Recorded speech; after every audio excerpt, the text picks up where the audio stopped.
جادو ایک ایسا لفظ ہے کہ جس کے بارے میں ہر ایک نے کچھ نہ کچھ سن رکھا ہوتا ہے، کچھ لوگوں نے ایکسپیرینس بھی کیا ہوتا ہے۔ تو جادو ہے کیا؟ جادو کا لفظ ایسا ہے کہ جس سے ہر کوئی واقف ہے، کسی نہ کسی شکل میں کہیں نہ کہیں ہم اس کے بارے میں کچھ نہ کچھ سنتے رہتے ہیں۔ جادو کا لفظ اردو زبان کا لفظ ہے، عربی میں اس کے لیے سحر کا لفظ استعمال ہوتا ہے، سحر، جس کا لغوی معنی، لفظی معنی کیا ہے؟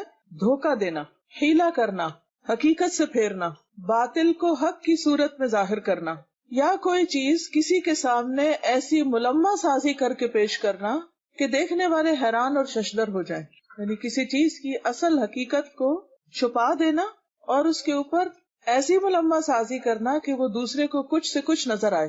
مختلف علماء کرام نے جادو کی مختلف تعریفیں کی ہیں، اس کو مختلف طریقے سے ڈیفائن کیا ہے، لیکن سب کی تعریف میں یا سب کی ڈیفینیشن میں ایک بات مشترک ہے، ایک کامن چیز ہے، اور وہ کیا ہے کہ جادو کے اسباب پوشیدہ ہوتے ہیں، چھپے ہوئے ہوتے ہیں، ظاہر نہیں ہوتے، نظر نہیں آتے، سامنے نہیں ہوتے، ہڈن ہوتے، ریزنز نہیں پتہ چلتی۔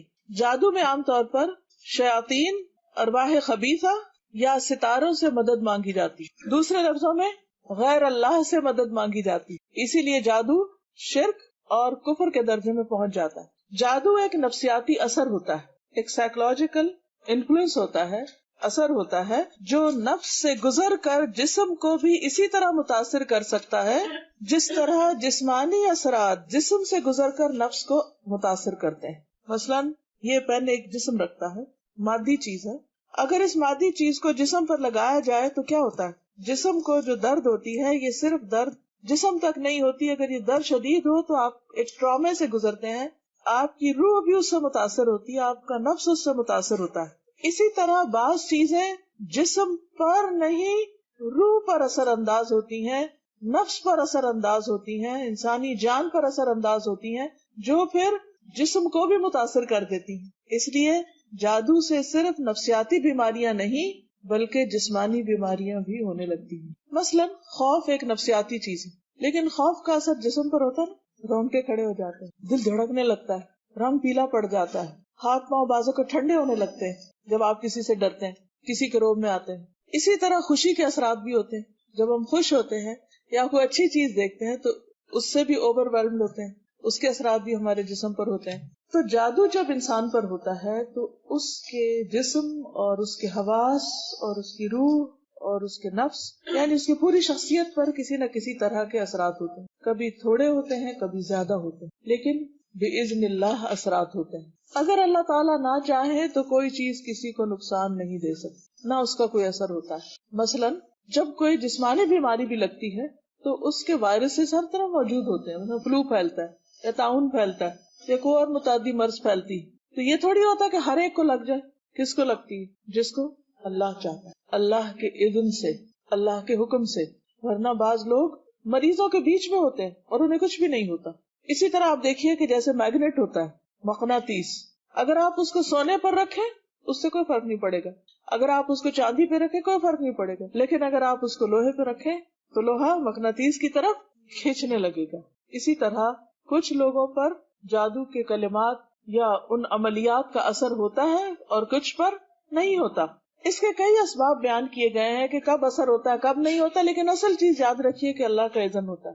اگر اللہ تمہاری مدد کرے، اللہ حفاظت فرمائے، کوئی چیز نقصان نہیں دے سکتی، اور اگر اللہ تعالیٰ اپنے کسی خاص مصلحت کے تحت، اپنی مشیت کے تحت کسی کے لیے اذن دے تو پھر کوئی اس کو روک نہیں سکتا۔ تو اس لیے آج جو کچھ میں آپ کو بتاؤں گی کہ جادو میں کیا ہوتا ہے، کس کس قسم کے اثرات ہوتے ہیں، انسان کیا محسوس کرتا ہے، تو آپ نے وہم کا شکار نہیں ہونا کہ یہاں سے آپ اٹھے تو ہر ایک سوچے کہ ہاں یہ تو مجھے بھی ہوتا ہے اور میرا خیال ہے مجھ پر بھی کوئی جادو ہو چکا ہے۔ نہیں، ضروری نہیں کہ آپ کو جو کچھ ہوتا ہے وہ کسی جادو کی وجہ سے ہو، وہ کسی اور وجہ سے بھی ہو سکتا ہے، لیکن جادو کی کچھ علامات ہوتی ہیں، اور اگر وہ علامات کسی کے اندر نظر آئیں تو اس کا علاج کرنا چاہیے، کیونکہ یہ بھی ایک مرض ہے دیگر امراض کی طرح۔ جیسے جسمانی امراض ہوتے ہیں ایسے روحانی امراض ہوتے ہیں، اور کچھ جسمانی اور روحانی دونوں ملے جلے ہوتے ہیں۔ اس لیے اس کے بارے میں جاننا اس لیے ضروری ہے کہ انسان ہوشیار رہے، حفاظتی تدابیر اختیار کرتا رہے، اللہ کی پناہ میں اپنے آپ کو دے، اللہ تعالیٰ سے اپنا تعلق مضبوط کرے اور اللہ کے راستے پر جمع رہے۔ تو انسان جب کسی شر سے آگاہ ہوتا ہے تو اس آگاہی کا مطلب اس شر کی طرف جانا نہیں ہے. اس لیے نہیں ہم سیکھ رہے کہ نعوذ باللہ ہم بھی کسی ایسے کام میں مبتلا ہو جائیں، بلکہ اس لیے تاکہ ہم ایسی حرکات سے دور رہیں اور باز رہیں. جادو برحق ہے. برحق کا مطلب یہ نہیں کہ درست ہے، برحق یہ اس معنی میں نہیں. مطلب یہ ہے کہ جادو کا اثر ہوتا ہے اگر اللہ چاہے، لیکن یہ عقیدہ رکھنا درست نہیں کہ جادو میں کسی کو نقصان پہنچانے کی طاقت موجود ہے، کہ کوئی جادو کے بل پر کسی کو کوئی نقصان دے سکتا ہے. کبھی بھی اس وہم میں نہ پڑے کہ کوئی جادو کر دے گا تو مجھے کچھ ہو جائے گا. ہرگز نہیں، کچھ نہیں ہوگا جب تک اللہ نہ چاہے، کیونکہ اصل طاقت اور اصل اختیار اللہ کے ہاتھ میں ہے، کسی انسان کے ہاتھ میں نہیں، اور خاص طور پر جادوگروں کے ہاتھ میں تو کچھ بھی نہیں. قرآن مجید میں آتا ہے وَلَا يُفْلِحُ السَّاحِرُ حَيْثُ أَتَى، اور جادوگر کامیاب نہیں ہوتا جہاں سے چاہے آئے. وہ کوئی خدائی فوج نہیں ہے، کوئی طاقتور چیز نہیں ہے، وہ بھی اسی طرح ہی ہے جیسے اور بہت سے شر دنیا میں ہے، کیونکہ انسان کو امتحان کے لیے پیدا کیا گیا ہے. تو اس امتحان کا ایک حصہ ہے، کیونکہ انسان سوچ سکتا ہے کہ اچھا ایسا ہوتا کیوں ہے، اللہ تعالیٰ اس کو نہ ہونے دے. تو ایسا ہی ہے جیسے زہر موجود ہے، دیگر خطرناک چیزیں موجود ہیں جو انسان کے لیے نقصان دہ ہوتی، بیکٹیریاز ہیں، جراثیم ہیں، لیکن انہی میں خیر بھی ہوتی ہے اور بعض اوقات وہی چیزیں ہمارے لیے شر بھی ہوتی. ہر چیز کے اندر کوئی نہ کوئی مثبت پہلو بھی ہوتا ہے اور اس کا منفی پہلو بھی ہوتا ہے. عسى ان تکرہوا شیئا ویجعل اللہ فیہ خیرا کثیرا، ہو سکتا ہے کہ تم ایک چیز کو ناپسند کرو اور اللہ تعالیٰ اسی میں خیر کثیر رکھ دے، اور ہو سکتا ہے ایک چیز ہمیں بہت پسند ہو لیکن ہمارے حق میں، ہمارے دین میں وہ انتہائی نقصان دہ ہو، ہماری آخرت کے اعتبار سے بہت نقصان دہ ہو. تو اس لیے اس کے بارے میں جاننا تو ضروری ہے، لیکن خوف زدہ ہونے کی ضرورت نہیں، وہم کا شکار ہونے کی ضرورت نہیں، اور پریشانی کی بھی ضرورت نہیں. تو سب سے پہلی بات تو یہ ہے کہ نبی صلی اللہ علیہ وسلم جو اللہ کے محبوب تھے، اللہ کے پیغمبر تھے، سب سے زیادہ ذکر کرنے والے، سب سے زیادہ شکر کرنے والے، سب سے زیادہ نماز پڑھنے والے، سب سے زیادہ صدقہ خیرات کرنے والے، سب سے زیادہ اللہ کے قریبی بندے اور اس کے رسول، لیکن ان پر بھی کچھ اثرات ہو گئے تھے اللہ کے اذن سے. تو ضروری نہیں ہوتا کہ جو شخص اللہ سے دور ہو اس پر ہی اثرات ہوں، ہاں اس پر زیادہ چانسز ہیں، لیکن بعض اوقات ایک انسان اللہ کا مقرب بندہ ہو سکتا ہے لیکن اس پر بھی کچھ اثرات ہو سکتے ہیں اللہ کے اذن سے، لیکن ضروری نہیں کہ ہر ایک پر ہو. ہمیں کہیں معلوم نہیں پڑتا کہ حضرت ابو بکر پر کوئی ایسے اثرات ہوئے یا حضرت عمر پر ہوئے، نہیں، لیکن نبی صلی اللہ علیہ وسلم کے ذریعے اللہ تعالیٰ نے امت کو بہت کچھ سکھایا اور وہ بہت سی ایسی تکلیفوں سے گزرے جس سے باقی لوگ نہیں گزرے. پیغمبر سب سے زیادہ اللہ کے قریب ہوتے ہیں اور ان پر سب سے زیادہ آزمائشیں آتی، ان کے امتحان بہت سخت ہوتے ہیں کیونکہ ان کے لیے اجر بھی بہت بلند ہوتا ہے. اس طرح جو لوگ ان کے قریب تر ہوتے ہیں ان پر بھی زیادہ امتحان آتے ہیں.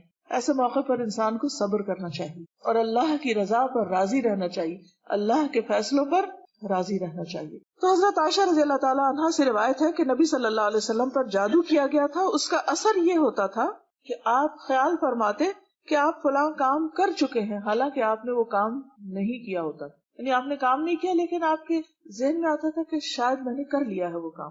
شیطان سوچ میں خلل ڈالتا، تو یہ ایک علامت ہوتی کہ بعض اوقات سوچ کے اندر ایک تبدیلی آنے لگتی.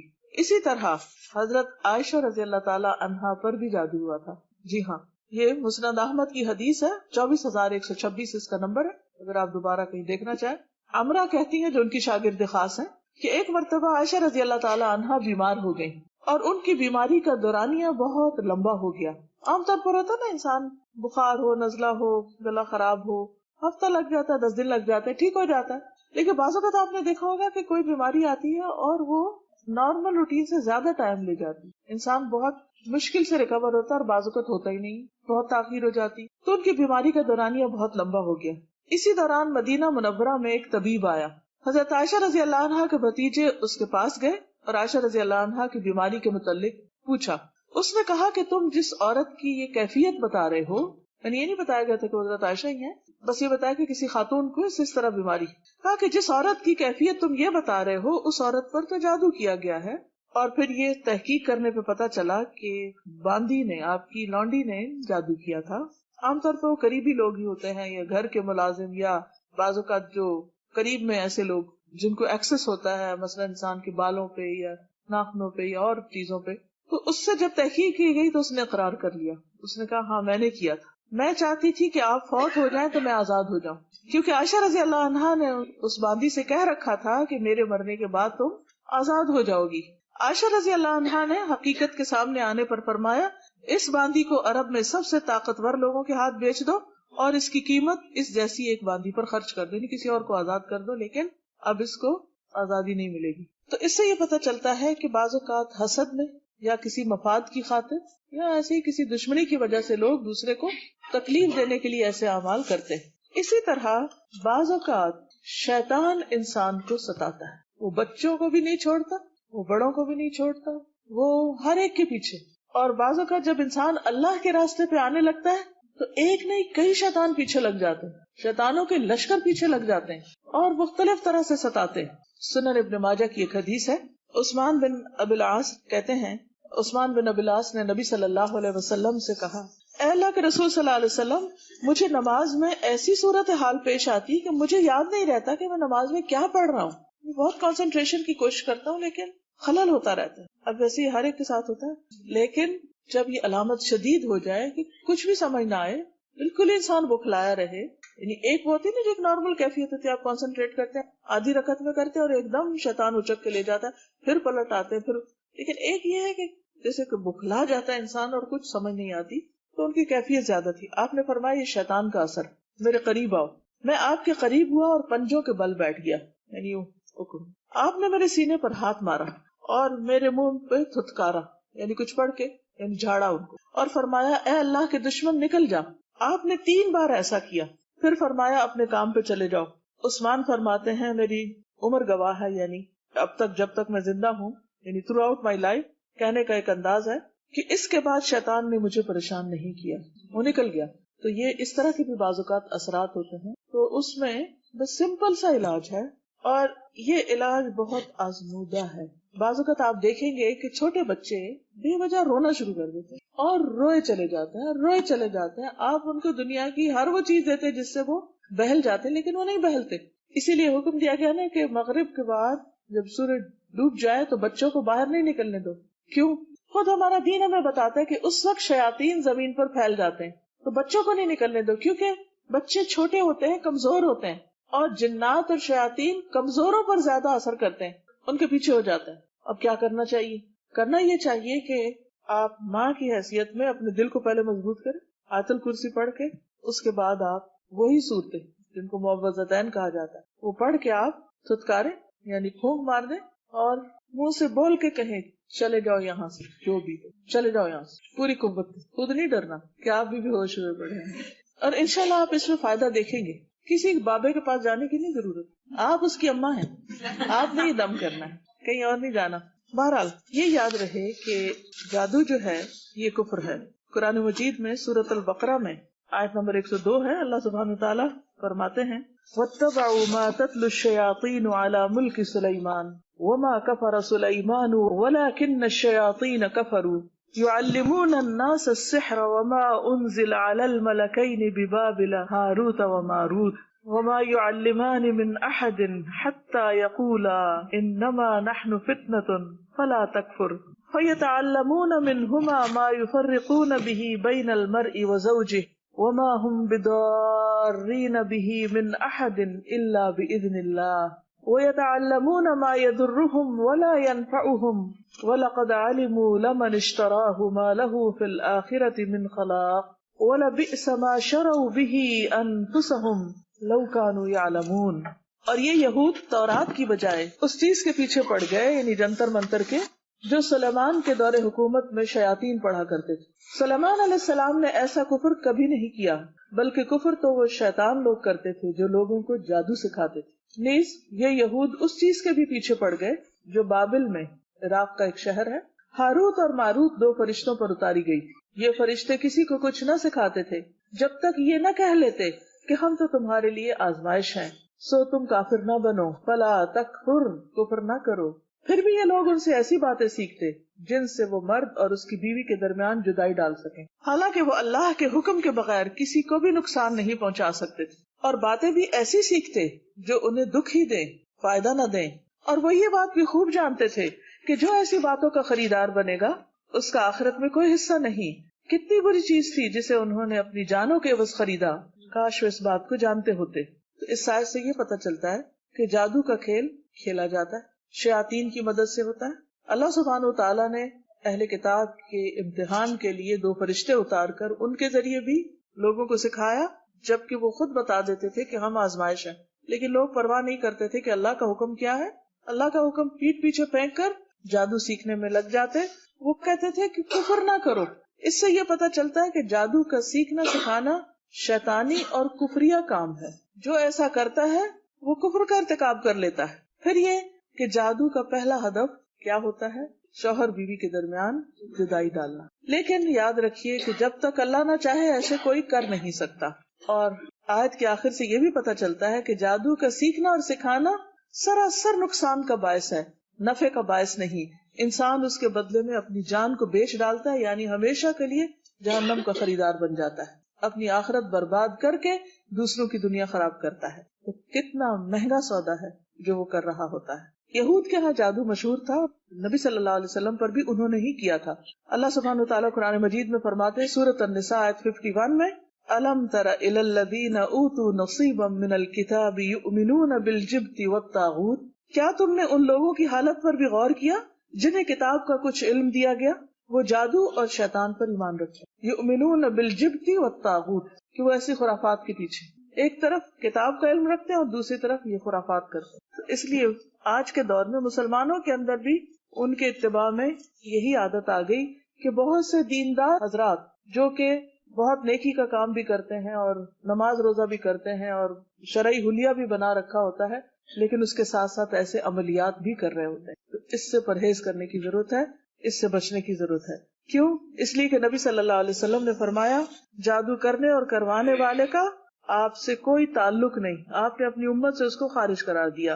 فرمایا لیس منا من سحر او سحر له، سلسلۃ الاحادیث صحیح ہے۔ رسول اللہ صلی اللہ علیہ وسلم نے فرمایا جادو کرنے اور کروانے والا، کرنے یعنی خود جو عامل ہے، اور کروانے والا جس کے لیے عمل ہو رہا ہے، یعنی جو شخص گیا ہے کسی جادوگر کے پاس، اس کا ہم سے کوئی تعلق نہیں، وہ ہم میں سے نہیں۔ لیس منا یعنی امت مسلمہ کے شعار میں سے یہ بات نہیں، انتہائی نقصان دہ چیز ہے، یہ مسلمان کی پہچان نہیں۔ صحیح بخاری میں آتا ہے نبی صلی اللہ علیہ وسلم نے فرمایا اجتنبوا الموبقات، ہلاک کرنے والی چیزوں سے بچو، اور وہ کیا ہے؟ الشرک باللہ والسحر، وہ ہے اللہ کے ساتھ کسی کو شریک قرار دینا اور جادو کرنا۔ یہ 7 ان گناہوں میں سے ہیں جو انسان کو ہلاک کرنے والے، برباد کرنے والے ہیں۔ ایک اور حدیث سے پتہ چلتا ہے کہ جادو پر ایمان لانے والا جنت میں داخل نہ ہوگا۔ رسول اللہ صلی اللہ علیہ وسلم نے فرمایا عادی شرابی یعنی جو عادتاً شراب پیتا ہے، جادو پر ایمان رکھنے والا اور قطع رحمی کرنے والا جنت میں داخل نہ ہوگا، یعنی اس کو دیگر کبیرہ گناہوں کے ساتھ ملایا گیا۔ اور اس کی سزا کیا بتائی؟ نجالہ بن عبدہ کہتے ہیں حضرت عمر نے ہمیں لکھا کہ اقتلوا کل ساحر فقتلنا فی یوم 3 سواحر۔ سنن نبی داؤد کی روایت ہے کہ ہر جادوگر کو قتل کر دو، حضرت عمر کی یہ رائے ہے۔ تو وہ کہتے ہیں کہ ہم نے 3 جادوگروں کو قتل کیا، یعنی ایسے عامل ہو کر۔ تو آپ دیکھیے کہ یہ کرتے کیا ہیں، یہ عامل، عامل کی پہچان کیسے کی جائے؟ جادو کی سب سے بڑی علامت گرہ لگانا ہوتا۔ کسی دھاگے میں، تار میں جب کوئی گرہ لگا کے کچھ پڑے تو سمجھو یہ جادو کر رہا ہے، چاہے وہ گھر کے اندر ہو یا گلی میں بیٹھا ہو یا کسی کاروبار میں لگا ہوا ہو، چاہے کوئی کتنا بھی بڑا حافظ، عالم، معلم، مولوی صاحب، پیر صاحب کوئی بھی ہو، لیکن اگر وہ دھاگے میں گرہ لگا کے کچھ پڑھ رہے ہیں تو یہ جادو کا عمل کر رہے ہیں۔ یہ سب سے پہلی پہچان۔ کوئی شخص اگر آپ کا علاج اس طرح کرنا چاہے تو فوراً وہاں سے اٹھ جائیے اور وہ دھاگا کاٹ دیجیے۔ کوئی لا کے بھی آپ کو دے، قطعاً اس دھاگے کو استعمال نہیں کیجیے، کیونکہ یہی جادو کرنا ہے اور یہی کفریہ کام ہے۔ پھر اسی طرح بعض اوقات کچھ پڑھ کے پھونکتے ہیں، کچھ الفاظ ہوتے ہیں جن کو بولتے ہیں اور کئی دفعہ وہ سمجھ نہیں آتے، وہ عربی کے نہیں ہوتے، کوئی ایسے شیاطین کو پکار رہے ہوتے ہیں، جنوں کے نام وغیرہ ہوتے ہیں۔ بعض اوقات لکھتے ہیں، بعض اوقات پڑھ کر ہوا میں پھونکتے ہیں، بعض اوقات کسی کھانے میں کوئی چیز ملا دیتے، کسی کھانے پہ پڑھ دیتے ہیں اور اس مطلوبہ شخص جس پر جادو مقصود ہوتا ہے اس کو کھلا دیتے ہیں۔ تو اس سے کیا ہوتا ہے؟ اس شخص کے جسم، دل اور عقل پر وہ چیزیں اثر انداز ہونے لگتی ہیں اگر اللہ کا اذن ہو جائے۔ ہوتے الفاظ ہی ہیں لیکن وہ الفاظ اثر کرتے ہیں۔ اچھا، الفاظ کیسے اثر کرتے ہیں؟ مثلاً اگر آپ کو کوئی گالی دے تو اثر ہوتا ہے، کوئی تعریف کرے تو اثر ہوتا ہے، کوئی محبت سے بات کرے تو اثر ہوتا ہے، اور کوئی غصے سے بات کرے، چیخ کے بات کرے تو بھی اثر ہوتا ہے نا. تو بس یہ بھی تو الفاظ ہی ہوتے ہیں نا. بعض شعر جادو اثر رکھتے ہیں. نبی صلی اللہ علیہ وسلم فرمایا کہ ان من البیان لسحر، بعض بیان بعض شعر جادو اثر رکھتے ہیں. لیکن عام طور پر جادو دو طرح کا ہوتا ہے. عام جادو جو تعویذوں کے ذریعے، یعنی کچھ لکھ کر وہ کاغذ میں بند کر کے کسی چیز میں اور پیک کر کے دے دیتے ہیں کہ گلے میں لٹکا لو یا جا کے دبا دو کسی چیز کے نیچے یا رکھ دو، اور اس میں کوئی لکیریں وغیرہ ڈالی ہوتی ہیں، اوٹ پٹانگ نام یا الٹا کچھ قرآن لکھا ہوتا ہے، یا یہ جنتر منتر کچھ پڑھتے ہیں، کیونکہ اور اقوام بھی کرتی ہیں. دنیا کی تقریباً ہر قوم کے اندر اس قسم کی خرافات موجود ہیں. یہ عام جادو. لیکن جس کو کالا جادو کہا جاتا ہے، اور جو مجھے ٹاپک دیا گیا کالا جادو کے نام سے، وہ کیا ہوتا ہے؟ کیونکہ مجھے بھی تجسس ہوا کہ why not only magic, black magic, تو فرق کیا ہے؟ تو کالا جادو وہ ہوتا ہے جس میں نجاست سے قرآنی آیات لکھی جاتی ہے، حیض کے خون سے، پیشاب سے اور اس قسم کی گندی چیزوں سے، یا ان آیات کو الٹا لکھا جاتا ہے اور دیگر حرام کام کیے جاتے ہیں. شیاطین کو خوش کرنے کے لیے بعض اوقات قرآن پاک کو پاؤں کے نیچے روندا جاتا ہے اور بہت ہی غلط قسم کی حرکات کی جاتی ہے. اس لیے یہ سخت قسم کا جادو ہوتا ہے اور اس کا کرنے والا یقیناً کافر ہوتا ہے، کیونکہ وہ شیطانوں سے مدد لیتا ہے. وہ کام کرتا ہے جس سے شیطان خوش ہو. بعض اوقات کسی انسان کا قتل تک کر دیا جاتا ہے کیونکہ وہ کہتے ہیں کہ بچے کے گردے نکال کے لاؤ یا کسی کا دل نکال کے لاؤ، پھر اس دل کے اندر وہ چیز رکھتے ہیں اور اس کو بند کر کے دفن کرتے ہیں. اچھا، بعض اوقات وضو کے بغیر نماز پڑھتے ہیں جادوگر، اللہ کا نام لیے بغیر جانور ذبح کرتے ہیں. بعض اوقات اور بھی حرام کام کرتے ہیں جن کا ذکر کرنا بھی زبان خراب کرنے والی بات ہے، لیکن آپ کو سمجھ تو آ گئی. ہر الٹا غلط کام جس سے شیطان خوش ہو جائے. انسان جتنا بڑا گناہ کرے شیطان اتنا زیادہ خوش ہوتا ہے. تو شیطان کو خوش کر لیتے، شیطان ان کے تابع ہو جاتے ہیں، ان کو وہ اپنے کنٹرول میں لے لیتے، پھر وہ ان کا ہر حکم مانتے ہیں، پھر وہ ان کے لیے مختلف کام انجام دیتے ہیں. تو اس لیے کبھی بھول کر بھی کسی عامل کے پاس نہ، کچھ معلوم نہیں کہ وہ کیا کر رہا ہو پیچھے سے، اور وہ خود تو کفر کر ہی رہا ہے. تو حدیث میں کیا آتا ہے؟ کرنے والا بھی اور جس کے لیے کیا جا رہا ہے، جس نے آ کے مطالبہ کیا کہ ہمارے لیے کچھ کر دو، وہ برابر ہیں. ان دونوں کا ہی پھر دین سے تعلق کوئی نہیں. جادو عام طور پہ کیوں کروایا جاتا ہے؟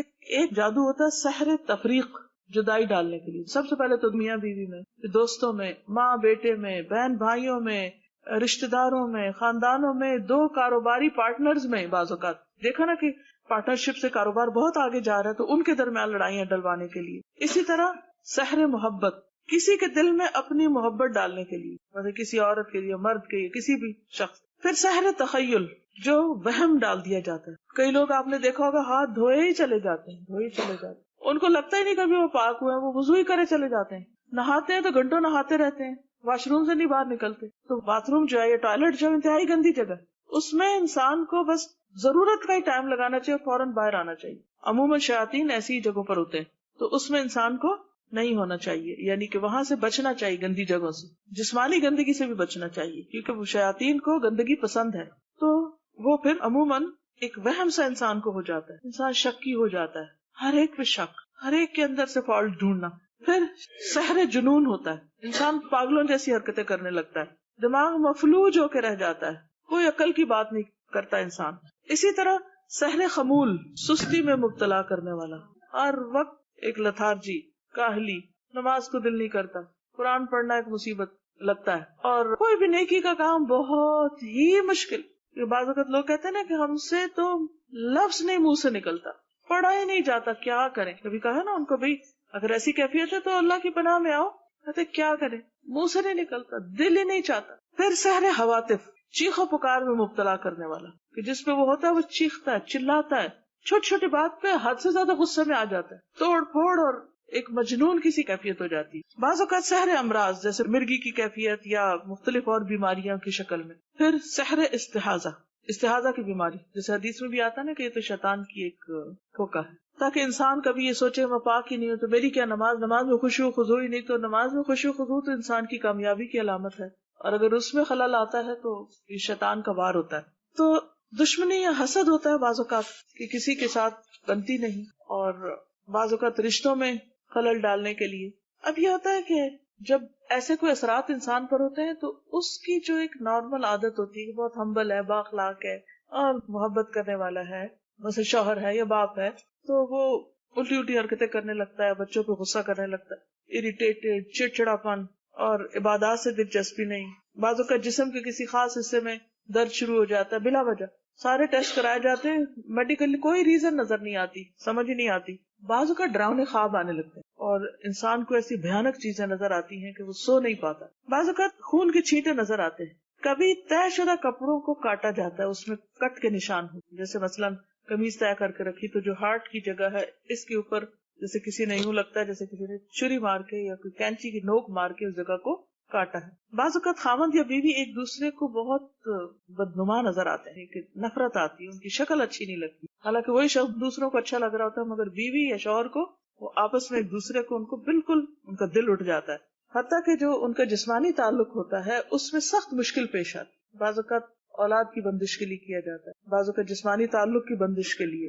تو یہ ساری چیزیں علامات ہوتی ہیں جو نظر آنے لگتی ہیں. لیکن بعض اوقات بیماریاں بھی ہوتی ہیں, ویسے اثرات نہیں بھی ہو سکتے, لیکن اگر پہلے انسان نارمل ہو اور یک یہ تبدیلیاں آ جائیں تو پھر انسان ایسی چیزوں کا علاج کرے. لیکن اگر ایک شخص شروع سے بچپن سے بد مزاج ہے, بد اخلاق ہے, اکڑ ہے, وہ اس کے مزاج کا حصہ ہے. لیکن ایک شخص عادتاً نہیں, مزاج میں نہیں, کیونکہ اچانک ہی کچھ ہو گیا, اس کو نظریں پھیر لی اس نے اور وہ کچھ سے کچھ ہو گئی اس کی عادتیں, تو پھر الرٹ ہونے کی ضرورت ہے کہ مسئلہ کیا ہے. تو بعض اوقات بچوں کے اندر تنہائی کی عادت ہو جاتی, نہ ماں باپ سے ملتے ہیں, نہ بات کرتے ہیں, گم سم, نہ رشتے داروں سے ملتے ہیں, نہ باہر جاتے ہیں, سب کچھ چھوڑ کے بیٹھ جاتے ہیں, پڑھائی لکھائی بھی چھوڑ کے بیٹھ جاتے ہیں. اب جب ایسی کوئی کیفیت ہو تو انسان کو کسی اور کے پاس جانے کی ضرورت نہیں, دوا کرے, علاج کرے. حدیث میں آتا ہے نا لِكُلِّ دَاءٍ دَوَاء, ہر بیماری کا علاج موجود ہے. یہ بالکل سچی بات ہے. جب کسی مریض کو صحیح دوا پہنچتی ہے تو وہ بإذن اللہ ٹھیک ہو جاتا ہے, اور اللہ کا حکم ہوتا ہے کب تک کس نے بیمار رہنا. ایوب علیہ السلام کی آزمائش کو آپ دیکھیں, کئی سال تک وہ بیمار رہے تو ٹھیک ہو گئے, اور پہلے سے بھی زیادہ ان کو نعمتیں ملی. تو مایوس کبھی نہیں ہونا چاہیے. اللہ کا حکم ہوگا تو ایک کن کہنے کی دیر ہے, انسان شفا یاب ہو جائے گا اور دوائیں بھی اثر کریں گی. اس میں جو انسان کا بہت بڑا امتحان ہوتا ہے وہ اس کے عقیدے کا امتحان ہے. اب اللہ پر کتنا توکل ہے, اللہ سے انسان کتنا جڑتا ہے, اللہ سے کیا مانگتا ہے, اور غیروں کی طرف کتنا جاتا ہے. یہ شدید قسم کی وہ زلزلوا زلزالا شدیدہ ہو جاتا ہے بعض اوقات, کیونکہ انسان خود نہ بھی جانا چاہے کسی غلط راستے پر تو دوسرے آ کے کہتے ہیں کہ دیکھو تم مر جاؤ گے, تم چلو فلاں کے پاس, وہ فلاں گیا تھا, اور عجیب و غریب قصے کہانیاں سناتے ہیں, اس کے پاس علاج کرایا تو وہ ٹھیک ہو گیا, اور اس کے پاس گیا تو وہاں سے شفا ہو گئی. ٹھیک ہے, بعض اوقات انسان کو خود نہیں پتا ہوتا تو کسی سے مشورہ کیا جا سکتا ہے, لیکن یاد رکھیے کہ اگر کوئی ایسا عامل ہے کہ جو گرہ لگا رہا ہو, بھوکے مار رہا ہو, یا بعض لوگ تالے کو لاک کر دیتے ہیں پڑھ کے, بعض اور خرافات کرتے ہیں, تو اس قسم کی چیزیں جو ہیں اس سے بچنے کی ضرورت. پھر اسی طرح یہ ہے کہ نجاست اس کا ایک بڑا سبب ہوتی ہے کہ انسان استنجا ٹھیک نہیں کرتا, یا انڈر آرمز اور انڈر لیگز بال نہیں صاف کرتا, اور وہ گندگی کا مجموعہ بن جاتے ہیں. بعض لوگوں کے پسینے میں بڑی بو ہوتی ہے, منہ سے بو آتی ہے, اور اس کا کوئی علاج نہیں کرتے. بعض لوگ نہاتے نہیں ہیں اور ان کے جسم سے ایک عجیب سی سڑاند آتی ہے. تو یہ بھی سبب بنتے ہیں جادو یا کسی بھی ایسی تکلیف کے آنے کا. اس لیے سب سے پہلے تو اللہ پہ پکا توکل اور یقین رکھیں, اس کے بعد اپنی اصلاح کریں, اور وہ کیا ہے کہ اپنے سے ہر نجاست اور گندگی کو دور کریں, چھوٹی ہے یا بڑی. کیونکہ سستی, کاہلی, لاپرواہی, اپنے کپڑوں کو صحیح طرح صاف نہ کرنا, جسم کو صاف نہ کرنا, دانتوں کو صاف نہ کرنا, تو یہ ساری چیزیں پھر دعوت دیتی ہیں بہت سی خرابیوں کو. تو کرنا پھر کیا ہے؟ سب سے پہلے تو اللہ کو پکارنا ہے, پھر طہارت کا انتظام کرنا ہے, عبادات کی پابندی کرنا ہے. مثلا جو شخص صبح کی نماز پڑھتا ہے وہ اللہ کی حفاظت میں آ جاتا ہے. صبح شام کے اذکار کی پابندی کرنا ہے. یہ ایاک نستعین ایک کتاب ہے, اس کے اندر ساری دعاؤں کو اسی وجہ سے جمع کر لیا گیا تھا.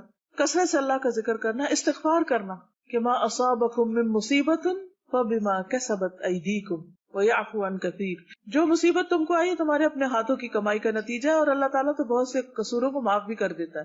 پھر یہ ہے کہ عبادات میں دوام ہونا چاہیے. ایک اور چیز جس کے ذریعے شیاطین آتے ہیں وہ تصاویر وغیرہ ہیں, اور رحمت کے فرشتے وہاں سے چلے جاتے ہیں اور شیطان آتے ہیں, تو گھروں میں جو تصویریں لٹکائی جاتی ہیں ان کو اٹھانا لازم ہے. اسی طرح گھر کے اندر کتا نہیں رکھنا چاہیے. باہر ہو تو حفاظت کے لیے وہ اور بات ہے, لیکن گھر کے اندر نہ ہو کتا. اور ویسے بھی کتا رکھنے سے ایک کی رات برابر اس کے اجر ضائع ہوتے رہتے ہیں. کرنا کیا نہیں, عامل کے پاس نہیں جانا, کیونکہ جادو کا علاج جادو سے نہیں کروانا, یہ جادو کا توڑ جادو سے نہیں. اچھا وہ کون ہوتے ہیں جو جادو سے توڑ کرتے ہیں؟ جو معالج مریض سے اس کی ماں کا نام پوچھے وہ نہیں ٹھیک، اس سے نہیں علاج کرانا. یا مریض کا استعمال شدہ کپڑا منگوائے، ٹھیک نہیں. کوئی جانور مانگے اتنا گوشت لاؤ یا بکرا دو اور اس کا خون ملے، یا اس سے کوئی عمل کرے اور اسے غیر آباد جگہ پہ پھینکوائے کہ چھت پہ ڈالو بوٹیاں، کہ جنات وغیرہ کو کھلواتے ہیں. ایسا منتر پڑھے جو سمجھ نہیں آتا، اس سے بھی بچنا. پتہ چلے کیا پڑھ رہے ہیں، قرآن کی آیات پڑھ رہے ہیں ٹھیک ہے، لیکن اگر کوئی اور زبان سے بول رہے ہیں جو ہمیں سمجھ نہیں آ رہی کیا کہہ رہے ہیں تو یہ اٹھ جائے وہاں سے. مریض کو ایسا تعویذ دے جس میں مربع کی شکل کے ڈبے بنے ہوں، چکور وہ نہیں ہوتے مربع اسکوائر، اور ان ڈبوں میں چند حروف یا نمبر ازارہ لکھے ہوں. یا تعویذ لٹکانے کے لیے دے، لٹکانے والی چیز نہ لے. یا پکی ہوئی مٹی کی پلیٹ میں چند حرف لکھ کر دے اور اس برتن کا پانی پینے کو کہے. یا مریض کو حکم دے کہ لوگوں سے الگ تھلگ ہو کے ایک مقرر وقت کے لیے کسی کمرے میں چلا جائے جہاں سورج کی روشنی نہ آتی ہو، بالکل اندھیرے میں جا کے بیٹھو اور یہ کرو کوئی خاص عمل، وہ بھی نہیں کرنا. پھر اسی طرح کبھی وہ مریض کو کہے کہ اتنے دن پانی کو نہیں ہاتھ لگانا، کیونکہ طہارت ہوتی ہے نا پانی سے، گندا رہے مریض تاکہ اور اثر ہو. یا مریض کو کچھ چیزیں دفن کرنے کے لیے دے کہ جا کے یہ چیز زمین کے اندر جا کے دبا دو، دفن کر دو، لکھی ہوئی ہے کچھ. مریض کو مختلف چیزوں کی دھونی دے، وہ ہوتا نا کچھ جلا کے اور پھر وہ اس کے ارد گرد کوئی دھواں چھوڑتے ہیں اور اس طرح کے کام کرتے ہیں. نبی صلی اللہ علیہ وسلم نے ایسا کوئی کام نہیں کیا تھا. کریں کیا؟ دو چیزیں ہیں، شرعی دم اور طب نبوی. اور اگر جسمانی تکلیف ہے تو اس کا دوائی وغیرہ علاج. سب سے پہلے جادو کا جو اثر ہے اسے جادو نکال کے زائل کیا جائے. جیسے نبی صلی اللہ علیہ وسلم نے کیا کیا تھا، حکم دیا تھا نا کہ اس کنویں میں جہاں وہ دبایا گیا تھا آپ کے بالوں کے اندر جو بھی کچھ یعنی اس پہ جو بھی گرا لگا کے، تو وہ ایک بے رضوان کنواں تھا، اس کے پتھر کے نیچے رکھا گیا تھا، تو اس کو آپ نے نکلوایا تھا. تو جب پتہ چل جائے، کیونکہ اللہ تعالیٰ سے دعا کرنی چاہیے کہ اللہ میرے سامنے لیا کس نے کیا، مجھے دکھا دے، مجھے بتا دے، تو اللہ تعالیٰ بتائے گا آپ، اور پھر آپ اس کو نکالیں. تو کسی بھی خاص ذریعے سے جب پتہ چلے تو اس کو نکالا جائے. عبداللہ بن باز کہتے ہیں حتی الامکان جادو کی جگہ کا پتہ چلانے کی کوشش کی جائے، خواہ زمین میں ہو یا پہاڑ یا کسی اور جگہ. جب اس کا علم ہو جائے تو اسے نکال کر تلف کر دیا جائے، اس طرح جادو باطل ہو جائے گا، ختم ہو جائے گا. اگر یہ پتہ نہ ہو کہ چیز کہاں ہے تو اللہ تعالیٰ سے گریہ وزاری کر کے دعا کی جائے کہ اللہ تعالیٰ اس کو نکال دے. قرآن پاک کے ذریعے علاج. قرآن مجید میں آتا ہے وَنُنَزِّلُ مِنَ الْقُرْآنِ مَا هُوَ شِفَاءٌ وَرَحْمَةٌ لِّلْمُؤْمِنِينَ، اور ہم قرآن کے ذریعے سے وہ چیز نازل کرتے ہیں جو مومنوں کے لیے شفا اور رحمت ہے. اس لیے قرآن مجید کی آیات پڑھ کر مریض کا علاج کیا جا سکتا ہے. ایک حدیث میں آتا ہے رسول اللہ صلی اللہ علیہ وسلم ایک مرتبہ گھر تشریف لائے تو دیکھا کہ عائشہ ایک عورت کو دم کر رہی. آپ نے فرمایا کتاب اللہ کے ساتھ اس کا علاج کرو. یہ صحیح ابن حبان کی روایت ہے. تو قرآن مجید کی کثرت سے تلاوت خود بھی کرنی چاہیے. اگر بیمار بہت ہی لاچار ہو تو کوئی اور پڑھ کر اس کو سنا سکتا ہے، خاص طور پر سورۃ الفاتحہ. خارجہ بن سل تمیمی اپنے چچا سے نقل کرتے ہیں کہ ایک مرتبہ وہ رسول اللہ صلی اللہ علیہ وسلم کی خدمت میں حاضر ہوئے. جب واپس جانے لگے تو ایک قوم کے پاس سے ان کا گزر ہوا جن کے ہاں ایک مجنون آدمی تھا جسے انہوں نے لوہوں کی زنجیروں میں باندھا ہوا تھا، اور ان کے گھر والے کہنے لگے ہمیں معلوم ہوا ہے کہ تمہارا یہ ساتھی خیر لے کر آیا ہے، کیا اس کے پاس کوئی ایسی چیز ہے جس سے یہ اس کا علاج کر سکے؟ وہ کہتے ہیں کہ میں نے سورۃ فاتحہ پڑھ کر دم کیا تو وہ ٹھیک ہو گیا.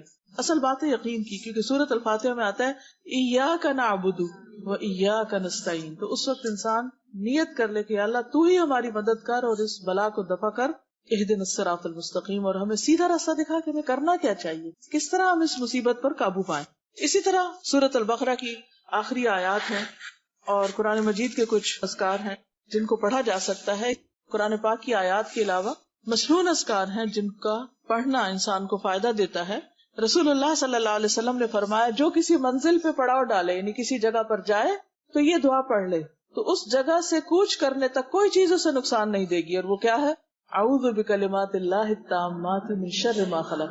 کسی شہر میں جائیں، کسی کے گھر میں جائیں، کسی بھی جگہ پر، کسی پارک میں جائیں، کسی تفریح پہ جائیں، کہیں جائیں، جاتے ہی جہاں اترے، گاڑی سے اترے پہلے ہی پڑھ لیں تو انشاءاللہ واپس آنے تک کوئی چیز اثر نہیں کرے گی. بچوں کو بھی سکھائیں. ایک اور روایت میں ہے اعوذ بکلمات اللہ التامات اللاتی لا یجاوزہن بر ولا فاجر من شر ما ينزل من السماء وما يعرج فيها ومن شر فتن اللیل والنہار ومن کل طارق الا طارق یترک بخیر یا رحمان. میں اللہ تعالیٰ کے ان تمام کلمات کے ساتھ پناہ چاہتا ہوں جن سے آگے نہ تو کوئی نیک اور نہ کوئی برا شخص بڑھ سکتا ہے، ہر اس چیز کے شر سے جو آسمان سے اترتی ہے اور جو اس میں چڑھتی ہے، اور رات اور دن کے فتنوں کے شر سے، اور ہر حادثے کے شر سے سوائے اس حادثے کے جو خیر کا باعث ہو، اے رحم فرمانے والے۔ تو یہ دعا بھی بہت فائدہ مند ہے، اس کو روزانہ صبح شام پڑھنے کی عادت ڈال لیں۔ پھر اسی طرح رسول اللہ صلی اللہ علیہ وسلم پر جب جادو کیا گیا تو حضرت جبریل علیہ السلام نے یہ دعا پڑھ کر آپ کو دم کیا تھا، بسم اللہ ارقیک من کل شیء یؤذیک من شر کل نفس او عین حاسد اللہ یشفی بسم اللہ ارقیک۔ یہ صحیح مسلم کی روایت ہے۔ میں اللہ کے نام سے آپ کو جھاڑتا ہوں یا دم کرتا ہوں ہر اس چیز سے جو آپ کو اذیت دے، اور ہر نفس اور حاسد کی نظر کی شر سے اللہ آپ کو شفا دے، میں اللہ کے نام سے آپ کو دم کرتا ہوں۔ یا آپ اپنے بچوں پر بھی پڑھ کے دم کر سکتے ہیں، کسی بھی بیمار پر۔ مشار راشد کا رقیہ ہے، جو یہ آئی فونز وغیرہ ہیں، آپ اس کے اوپر ڈاؤن لوڈ کر سکتے ہیں، اس میں یہ دعائیں انہوں نے پڑھی ہوئی بھی ہیں۔ اسی طرح الہدا کی ویب سائٹ جو ہے، یا فرحتہاشمی.com پہ ایک ویب سائٹ ہے وہ دعا کے نام سے، اس میں آپ کو یہ دعائیں ملیں گی انشاءاللہ۔ ہم لنک فرنٹ پیج پہ بھی ڈال دیں گے تاکہ آپ ڈاؤن لوڈ کر لیں۔ ایاک نستعین کتاب انشاءاللہ اویلیبل بھی ہوگی، چھپی ہوئی موجود ہے، اور اس کے علاوہ آپ اس کو PDF کی شکل میں پرنٹ آؤٹ بھی نکال سکتے ہیں۔ اسی طرح ایک اور دعا، بسم اللہ یبریک ومن کل داء یشفیک ومن شر حاسد اذا حسد وشر کل ذی عین۔ عثمان بن عفان سے روایت ہے کہ میں نے رسول اللہ صلی اللہ علیہ وسلم کو یہ فرماتے ہوئے سنا، جس نے 3 دفعہ صبح بسم اللہ الذی لا یضر مع اسمہ شیء فی الارض ولا فی السماء وهو السمیع العلیم پڑھی تو شام تک اس کو کوئی ناگہانی مصیبت نہیں پہنچے گی۔ پھر روزمرہ کی دعاؤں میں خاص طور پر جب بیت الخلاء میں آپ جائیں، واش روم میں جاتے ہوئے، اللہم انی اعوذ بک من الخبث والخبائث، اے اللہ بے شک میں ناپاک جنوں اور جننیوں کے شر سے تیری پناہ چاہتا ہوں۔ پھر اسی طرح شوہر بیوی جب ایک دوسرے کے ساتھ جسمانی تعلق قائم کرے تو اس وقت خاص طور پر دعا پڑھنی چاہیے، بسم اللہ اللہم جنبنا الشیطان وجنب الشیطان ما رزقتنا۔ تو یہ دعا پڑھنے والے کو جو اولاد ملے گی شیطان اسے نقصان نہیں دے سکے گا۔ اسی طرح طبی علاج میں طب نبوی سے جو علاج ہے اس میں اجوا کھجور کھانا، نبی صلی اللہ علیہ وسلم نے فرمایا جو صبح کے وقت 7 اجوا کھجوریں کھائے گا اس روز وہ جادو اور زہر سے بچا رہے گا۔ پھر اسی طرح لا الہ الا اللہ وحدہ لا شریک لہ لہ الملک ولہ الحمد وہو علی کل شیء قدیر، یہ اگر کوئی صبح اور شام کو 100 دفعہ پڑھ لے تو وہ اس دن شیطان کے شر سے محفوظ رہے گا، کوئی جادو جن کوئی چیز اس پہ اثر انداز نہیں ہو سکتی، اور قیامت کے دن بھی کوئی اس سے بہتر عمل لے کر نہیں آئے گا مگر جو دعا پڑھے۔ مسجد میں داخل ہوتے وقت اعوذ باللہ العظیم وبوجہہ الکریم وسلطانہ القدیم من الشیطان الرجیم، انسان جب یہ کہہ لیتا ہے تو ابلیس کہتا ہے کہ آج سارے دن کے لیے یہ مجھ سے محفوظ ہو گیا۔ اگر آپ مسجد نہیں بھی آتے تو صبح کے وقت آپ یہ کلمہ پڑھ لیں۔ معنی کیا ہے؟ میں اللہ انتہائی عظمت والے کی، اس کی ذات کریم اور اس کے سلطان قدیم کے ساتھ پناہ لیتا ہوں شیطان مردود سے۔ آیت الکرسی پڑھنا، صبح شام جو آیت الکرسی پڑھے وہ جنات کے اثر سے محفوظ رہتا ہے۔ سورۃ البقرہ پڑھنا، نبی صلی اللہ علیہ وسلم نے فرمایا سورۃ البقرہ پڑھا کرو کیونکہ اس کا پڑھنا باعث برکت اور اسے چھوڑنا باعث حسرت ہے، اور اس کے پڑھنے والے پر جادوگر قدرت نہیں پا سکتے، یعنی کسی عامل کا عمل کوئی اثر نہیں کرے گا۔ سورۃ البقرہ کی آخری 2 آیات پڑھنے والے کے لیے بھی بشارت ہے کہ جس نے رات کے وقت یہ آیتیں پڑھی وہ اسے رات بھر کے لیے کافی ہو جائیں گی، ہر شر سے بچا دیں گے، اور یہ ہے کہ اللہ تعالیٰ اپنی طرف سے محافظ مقرر کر دے گا آپ کے لیے۔ معوذتین سوتے وقت قل هو اللہ، قل اعوذ برب الفلق، قل اعوذ برب الناس اپنے ہاتھوں پہ پڑھ کے اور پورے جسم پر اوپر سے لے کے جہاں جہاں تک ہاتھ پہنچے اسے پھیر لیا جائے تو کوئی چیز جسم پر اثر انداز نہیں ہوتی۔ اسی طرح صبح شام 3 بار یہ پڑھنے چاہیے معوذات جو ہیں، قل هو اللہ، قل اعوذ برب الفلق اور قل اعوذ برب الناس۔ خود اپنے آپ کو بھی دم کرنا چاہیے، ایک دوسرے کو بھی کر سکتے ہیں، اور کسی مستند معالج سے بھی کروا سکتے ہیں جو صحیح طور پر قرآن مجید پڑھے۔ بعض اوقات ہم پڑھتے بھی تو اس میں غلطیاں کرتے ہیں تو پھر اس کی تاثیر نہیں ہوتی، لیکن معالج خود دین کا پابند ہو، علاج کی تاثیر پر کہ قرآن کے ذریعے فائدہ ہوگا مریض کو یقین دلائے، اللہ کے نام اور کلام سے علاج کرے، عربی زبان میں آیات وغیرہ پڑھے، جو بھی دم پڑھنے کے لیے دے اس میں شرکی الفاظ نہ ہو۔ نبی صلی اللہ علیہ وسلم نے فرمایا اس دم میں کوئی حرج نہیں جس میں شرک نہ ہو، اور یہ یقین رکھے کہ شفا صرف اللہ کے ہاتھ میں، کسی معالج کے ہاتھ میں کچھ نہیں ہے، کسی بھی بزرگ اور کسی بھی نیک بندے کے ہاتھ میں قطعاً کچھ نہیں، سب طاقتوں کا مالک صرف اللہ ہے، اور اسی یقین کے ساتھ علاج کروانا چاہیے یا کرنا چاہیے۔ پھر اسی طرح یہ ہے کہ قرآن مجید کی کچھ اور آیات جو ہیں، جیسے سورۃ البقرہ کی شروع کی آیات ہیں، سورۃ آل عمران کی آخری آیات ہیں، سورۃ الاعراف کی کچھ آیات ہیں، ان آیات پر بھی مبنی ایک رقیہ سعد الغامدی کی آواز میں آپ کو مل جائے گا. خاص طور پر اگر اپنے جسم میں درد ہو آپ کو، تو آپ درد والی جگہ پر ہاتھ رکھ کے بسم اللہ 3 بار پڑھ کے اعوذ باللہ وقدرتہ من شر ما اجد واحاذر 7 بار پڑھیں، انشاءاللہ اس سے بھی فائدہ ہوگا. پھر حجامہ کرانا، کپنگ کروانا، پچنے لگوانا، سینگی لگوانا، یہ علاج جو ہے یہ بھی بہت مؤثر ہے، کیونکہ جس جگہ تکلیف ہو وہاں جب پچنے لگائے جاتے ہیں تو اس سے گندا خون نکلتا ہے. تو شیطان جو ہوتے ہیں، جنات جو ہوتے ہیں، وہ خون میں گھستے ہیں. خون ان کے لیے کیریئر ہے، جیسے اور ٹاکسنس کا کیریئر. تو جنات بھی اسی میں ٹریول کرتے ہیں جسم میں، اور جا کے گھس کے بیٹھ جاتے ہیں بندے کو وہاں تکلیف دینے کے لیے. جب پچنے لگتے ہیں اور خون کھینچا جاتا ہے تو باہر نکلنا پڑتا ہے ان کو. تو اللہ کے اذن سے وہ جاتے ہیں. نبی صلی اللہ علیہ وسلم نے فرمایا، اگر تمہاری دواؤں میں سے کسی میں بھلائی ہے تو پچنا لگوانے یا شہد پینے اور آگ سے داغنے میں. اگر وہ مرض کے مطابق ہو یعنی فائدہ ہو جاتا ہے، لیکن آگ کے داغنے کو میں پسند نہیں کرتا. اس لیے شہد کا پینا، خاص طور پر ہر مہینے میں کم از کم 3 بار صبح کے وقت شہد براہ راست چاٹا جائے، اسے چمچ وغیرہ کے ساتھ نہیں، جیسے کسی ایسے گلاس وغیرہ میں ڈالیں اور 3 گھونٹ پی لیں. پھر اسی طرح یہ ہے کہ خاص طور پر جو مسنون ایام ہے اس میں اگر پچنے لگوائے جائیں تو زیادہ فائدہ ہوتا ہے. کلونجی جو ہے وہ موت کے علاوہ ہر مرض کا علاج ہے. کلونجی کے اوپر بھی آپ قرآن پاک کی آیات پڑھ کر اس تیل جو ہے اس کو تکلیف والے حصے پر آپ اس سے مساج وغیرہ کر سکتے ہیں. کلونجی کے چند دانے بھی مریض کو کھلائے جا سکتے ہیں. پھر اسی طرح یہ ہے کہ آب زمزم، نبی صلی اللہ علیہ وسلم نے فرمایا، ماء زمزم لما شرب لہ، زمزم کا پانی اس مقصد کے لیے جس کے لیے وہ پیا جائے. اگر آپ شفا کی نیت سے پی رہے ہیں تو انشاءاللہ اللہ تعالیٰ شفا دے گا. آپ صلی اللہ علیہ وسلم نے فرمایا، روح زمین پر سب سے بہترین پانی زمزم ہے، یہ بھوکے کے لیے کھانا اور بیماری سے شفا ہے. ابو ذر غفاری کا واقعہ آپ کو یاد ہے نا، کہ وہ کئی دن زمزم پی کر زندہ رہے تھے جب وہ چھپے ہوئے تھے. زیتون کا تیل، آپ نے فرمایا زیتون کھاؤ اور اس کو لگاؤ، بلا شبہ یہ مبارک درخت ہے. والتین والزیتون، اللہ تعالیٰ نے زیتون کی قسم کھائی. پھر یہ یاد رکھیے کہ بیماری پر صبر بھی کرنا چاہیے، جلد بازی نہیں کرنی چاہیے، اور جلد بازی میں غلط طریقوں پر نہیں چلنا چاہیے، اور ثابت قدمی کی دعا کرنی چاہیے. نبی صلی اللہ علیہ وسلم نے فرمایا، کسی بھی مسلمان کو کوئی بیماری، تکلیف یا کوئی بھی مرض ہوتا ہے تو اللہ تعالیٰ اس کے گناہوں کو اس طرح گراتا ہے جیسے درخت اپنے پتوں کو گرا دیتا ہے.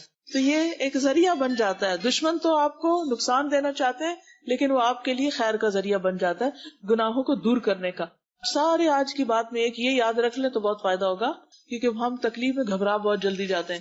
بعض اوقات انسان اپنی عبادت اور نیکیوں کی وجہ سے ان درجات تک نہیں پہنچ سکتا جن پر تکلیف آنے پر صبر کی وجہ سے پہنچ جاتا ہے. تو کبھی بھی تکلیف کو برا بلا نہ کہے، ان کو بولے نہیں، یعنی کہ وہ آئے عافیت اچھی، لیکن اگر اللہ کے اذن سے کوئی آ جائے اور انسان صبر کر لے تو اس کی وجہ سے ایک دم وہ بلند درجوں پہ پہنچ جاتا ہے. اور قیامت کے دن جن کو تکلیفیں پہنچیں گے اور انہوں نے صبر کیا ہوگا ان کو جو اجر ملے گا بے حساب، انما یوفی الصابرون اجرہم بغیر حساب.